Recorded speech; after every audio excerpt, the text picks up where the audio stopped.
اعوذ باللہ من الشیطان الرجیم بسم اللہ الرحمن الرحیم۔ آپ صلی اللہ علیہ وسلم کے نعلین جوتا۔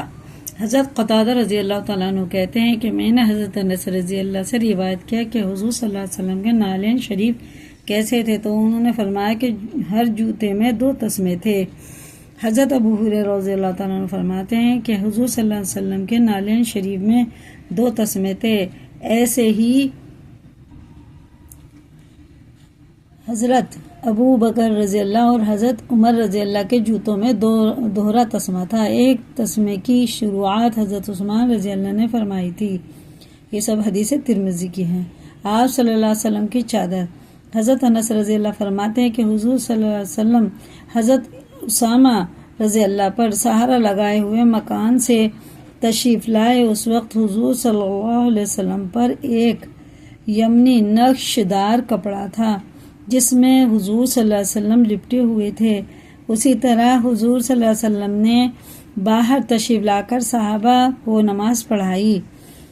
لباس میں سب سے زیادہ آپ صلی اللہ علیہ وسلم کو دھاری دار یمن کی چادریں پسند تھی، اور کبھی شامی عباد جس کی آستینیں اتنی تنگ تھی کہ وضو کرنا چاہتے تو چڑھا نہ سکتے اور ہاتھ کو آستین سے نکالنا پڑتا۔ آپ صلی اللہ علیہ وسلم کا بستر۔ حضرت عائشہ رضی اللہ تعالیٰ عنہ فرماتی ہیں کہ حضور صلی اللہ علیہ وسلم کے سونے اور آرام فرمانے کا بستر چمڑے کا تھا جس میں کھجور کے درخت کی چھال بھری ہوئی تھی۔ آپ صلی اللہ علیہ وسلم کا بستر چمڑے کا گدا ہوتا تھا جس میں روئی کے بجائے کھجور کے پتے ہوتے تھے۔ چارپائی بان کی بنی ہوئی تھی جس سے اکثر جسم پر نشان پڑ جاتے تھے۔ آپ صلی اللہ علیہ وسلم کی انگوٹھی۔ حضرت انس رضی اللہ تعالیٰ عنہ سے روایت ہے کہ رسول اللہ صلی اللہ علیہ وسلم نے ارشاد فرمایا کہ فارس کے بادشاہ کسریٰ اور روم کے بادشاہ قیصر اور حبشہ کے بادشاہ نجاشی کو تو خطوط لکھائیں تو آپ صلی اللہ علیہ وسلم سے عرض کیا گیا یا یہ بادشاہ لوگ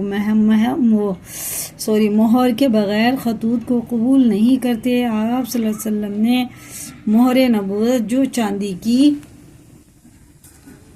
انگوٹھی تھی اس میں نقش تھا اور اس میں لکھا ہوا تھا محمد رسول اللہ۔ یہ حدیث بخاری شریف میں اس طرح ہے کہ مہر میں 3 لائنیں تھیں، ایک لائن میں محمد، دوسری لائن میں رسول اور تیسری لائن میں اللہ، یعنی اللہ اوپر، اس کے نیچے رسول، اس کے نیچے محمد۔ حضرت عبداللہ بن عباس رضی اللہ تعالیٰ عنہ سے روایت ہے کہ ایک آدمی کے ہاتھ میں سونے کی انگوٹھی تھی تو آپ صلی اللہ علیہ وسلم نے اس کے ہاتھ سے نکال کر پھینک دی اور فرمایا تم میں سے کسی کا یہ حال ہے کہ وہ اپنی خواہش سے دوزخ کا انگارہ لے کر اپنے ہاتھ میں پہن لیتا ہے، یعنی اپنی خوشی سے۔ پھر جب رسول اللہ صلی اللہ علیہ وسلم وہاں سے تشریف لے گئے تو کسی نے ان صاحب سے کہا جس کے ہاتھ سے سونے کی انگوٹھی نکال کر پھینک دی تھی، اپنی انگوٹھی اٹھا لو اور اپنے کام میں لے آؤ۔ ان صاحب نے کہا خدا کی قسم جب رسول اللہ صلی اللہ علیہ وسلم نے اس کو پھینک دیا ہے تو اب کبھی بھی اس کو نہیں اٹھاؤں گا۔ حضرت انس رضی اللہ فرماتے ہیں کہ حضور صلی اللہ علیہ وسلم کی انگوٹھی چاندی کی تھی اور اس کا نگینہ حبشی تھا، اور جب آپ صلی اللہ علیہ وسلم نے نجاشی اور قیصر روم کو خط لکھنا چاہا تو لوگوں نے کہا کہ بادشاہ لوگ ہیں، مہر کے بنا کوئی تحریر قبول نہیں کرتے، تو آپ صلی اللہ علیہ وسلم نے چاندی کی انگوٹھی بنوائی جس میں 3 سطروں میں محمد رسول اللہ لکھا ہوا تھا۔ یعنی بعض صحابہ کہتے ہیں کہ آپ صلی اللہ علیہ وسلم صرف مہر لگانے کے لیے استعمال کرتے تھے اور دانے ہاتھ کی انگلی میں پہنتے تھے۔ ابو داؤد کتاب الباس۔ اب حضرت ابن عمر رضی اللہ تعالیٰ عنہ فرماتے ہیں کہ حضور صلی اللہ علیہ وسلم نے چاندی کی انگوٹھی بنوائی تھی، اس سے خطوط وغیرہ پر مہر لگاتے اور پہنتے تھے۔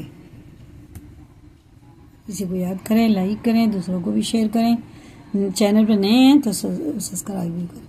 اللہ تعالیٰ ہم سب کو دین سیکھنے کی توفیق عطا فرمائے۔ اور جس طرح سے آج ہم خانگی معاملات میں بے چین اور پریشان رہتے ہیں، اس سے بھی کہیں زیادہ اپنے دین کے لیے پریشان رہنا نصیب فرمائے، آمین ثم